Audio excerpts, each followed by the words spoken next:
خواهی بفروشیش؟ آره. باش کاپوتو بزن بالا که بخار میده.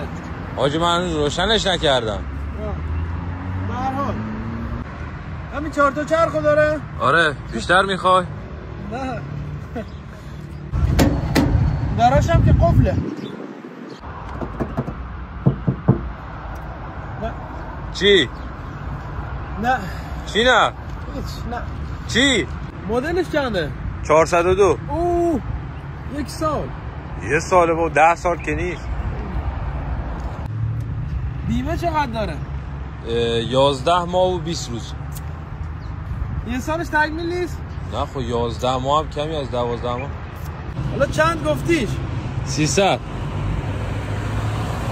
80 میخوام. خفه شو بابا بیاد. خیلی داغارشی.